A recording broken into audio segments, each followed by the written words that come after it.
Now in this video, we're gonna talk about things that I absolutely 100% stopped buying after we moved into our RV a couple of years ago. Now, I know that you're going to find this super valuable because this is going to help you not only downsize if you're looking at RV living, but just have a more clutter-free life in general. So I know you're gonna get a lot of value out of this video. You're gonna wanna stay tuned.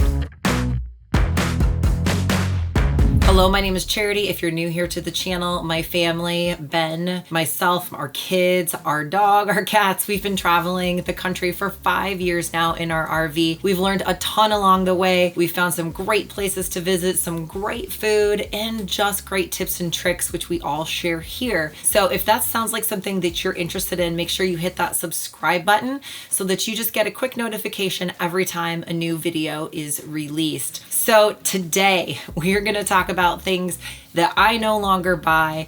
And to kind of give you a quick intro, I want you to think about stuff in general is kind of like an employee. So if you're the owner of a business, or if maybe you've been in management before, you've worked with employees need to do a job for you. They need to benefit the business somehow or benefit the company somehow. And I want you to think about every single item, every single thing that you have in your life as an employee, and if that employee, that thing, is not benefiting you and you're having to take more time to manage that, then maybe it's time to let that thing or that employee go. So that being said, the first thing that I no longer buy after being in our RV are seasonal decor items. This would be things like, say, your Valentine's Day decorations or your Easter decorations or 4th of July decor, all of these things that are so easy to pick up. Now they're pretty cutesy, right? But in an RV, there's just not the space for it. It takes too much time to set up, to take down. There's just more negatives, more cons than there are pros to all of these just seasonal type of clutter things. Now, when it comes to Christmas, that's kind of the one big holiday. We have one small tub of Christmas items that we will put out at Christmas time, but that is the only time we put out any seasonal decor. I got rid of it all. It all ended up either, unfortunately, at the landfill or at the thrift store, and I no longer buy it. So the number two thing that I no longer buy or will have in my RV are throw pillows. Now, I cannot tell you, when we first kind of renovated our RV, I was wanting to make it look more homey, and throw pillows on the couch just seemed to really bring a pop of color, and they looked nice and they looked pretty. But there was this thing that happened every single time we had a travel day, and all of those throw pillows ended up on the floor. And we have 2 animals and we have kids, and so throw pillows on the dirty floor then now created more laundry, where I was going to have to wash the throw pillow covers or even try to spot clean the throw pillows, and then they would end up on the floor again and again, and they just really didn't serve any purpose other than maybe they looked nice. And then the same with the bed. Like, in an RV, you just don't have a ton of room. And so having a bunch of throw pillows like on your bed, where they might look nice, they're not really functional. They don't really serve any other purpose. And so I just got rid of all of the throw pillows that are in the RV. We use regular pillows for sleeping. If for some reason we do, feel like we need a pillow on the couch, you can always just grab one off of the bed to kind of prop yourself up if you're gonna be reclining on the couch. But throw pillows, no longer will buy those. Now, the number 3 thing that I will not buy anymore after moving into our RV are home decor items, such as like your little knick-knacky things, maybe a decorative vase or a decorative wall hanging, something of that nature. Again, when you think about things being like an employee and the time that it takes to take all of that down on a travel day and to secure it and put it away, and then have to keep it clean and dust it and get it all back out after you're done with that travel day, it just takes a lot of time. And so the only decor items that we have in the RV now is I have just a few small fake plants from IKEA that I actually can secure with like some poster putty onto the table. So I don't have to pick it up, and put it away on a travel day and then put it back when we're done traveling or worry about any of that. It stays where it should, brings just a little bit of a homey feel to the RV, but it's not taking up a lot of space and it's not taking up a lot of my time either.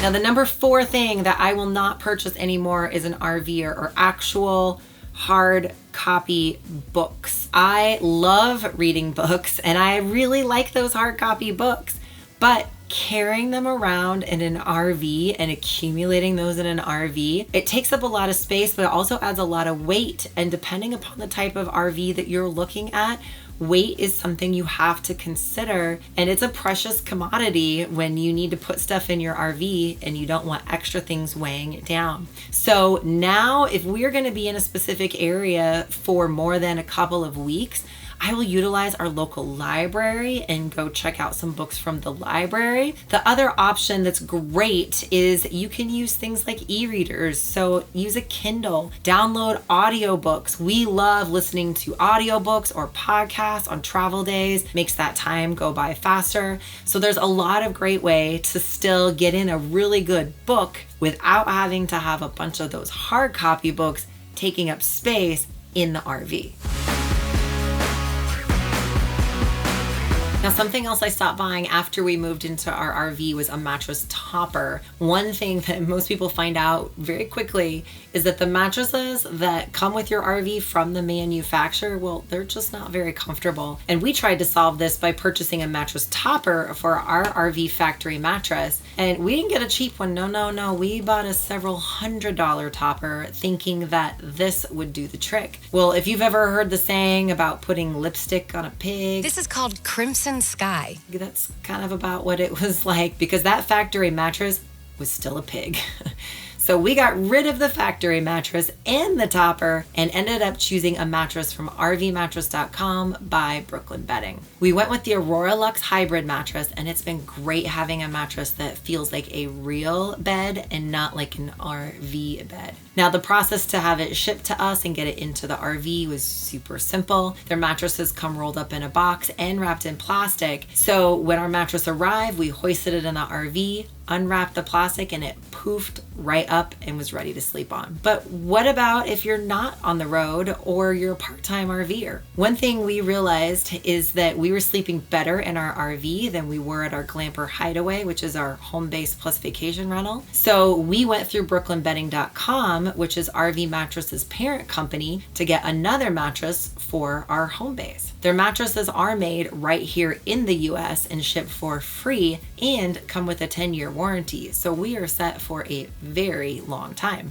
One of the things we really want to do is be a resource for you all in the RV community. And so we do occasionally take time to share about products that we really love and use ourselves. And we partner with businesses like rvmattress.com for discounts for our viewers. So if you're looking for a new mattress for your home or RV, check out rvmattress.com. You can click the link below or go to rvmattress.com/grateful and save 20% off of your next mattress purchase with the code GRATEFUL.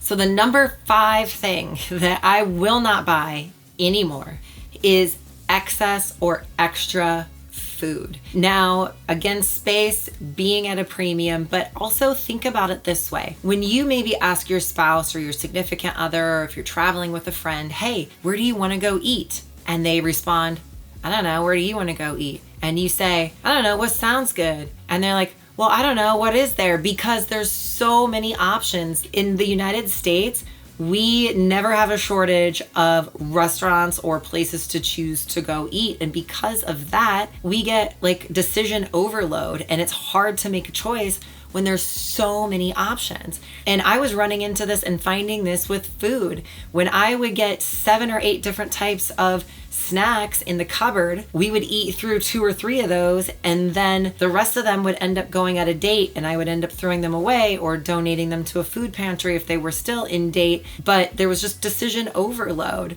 And so I found that if I just put 2 to 3 different options for snacks, and we plan our meals, I plan about 5 to 7 days in advance, and that's all the food that I bring in the RV. Now, I will tell you, when you first start doing this, it feels like a little, I don't know, like where you get a little bit of anxiety maybe, or at least that's how it was for me, when you open the fridge and the fridge isn't like jam-packed full. Well, a couple of benefits with that in an RV. Number one, weight.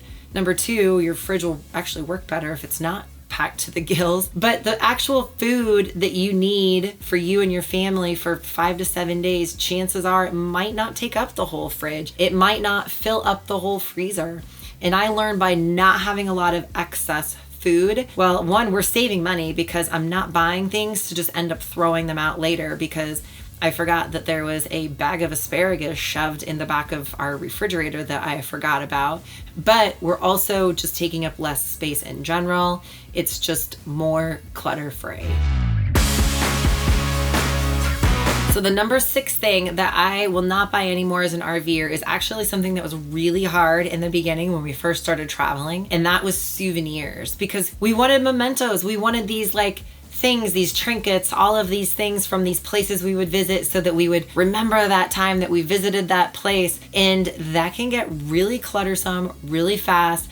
I also found myself purging a lot of that, and it got donated to the thrift store after several months because it just didn't have the same value 2 or 3 months later. It really didn't remind us of that place like other things did. And so now when it comes to souvenirs, really the only thing that we will do souvenir wise is occasionally, if I could find a really small sticker that I could throw on my water bottle, well, maybe I'll get that as some sort of souvenir or memento. Occasionally, if we see a really cool shirt that we're like, wow, I just love that shirt design, and it says Glacier National Park or whatever, well, maybe we'll pick that up. But we have a rule that is 1 in, 1 out. So if you're a member of our family and you see a really cool shirt and you really want that thing as a souvenir, you got to remember in the back of your head, all right, what's going to leave the closet when this goes into the closet? And then one of the last things that we do is we take a ton of pictures wherever we go. We use a lot of those pictures on our mix tiles that we use for decor in the RV. And I will rotate those out from year to year to kind of keep some things fresh, to keep those things fresh in our mind of all of the wonderful adventures that we've had in the form of a photo hanging on the wall. And that brings back way more memories than that little shot glass that says Acadia National Park.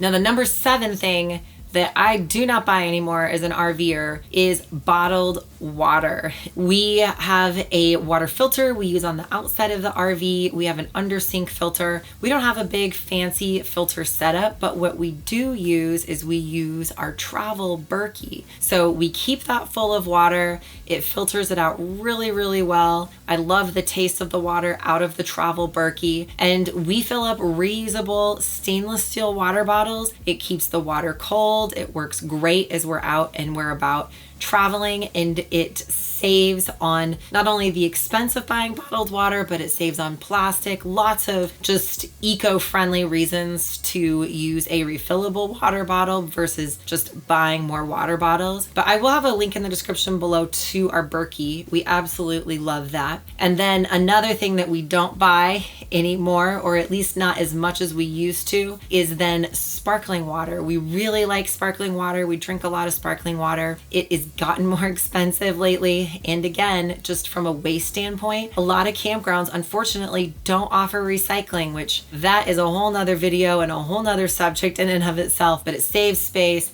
and it saves expense. So I'll put a link in the description below for the soda scents that we have off of Amazon. So you'll have to let me know in the comments below which one of these ideas was maybe your favorite or the one that most resonates with you. More pros?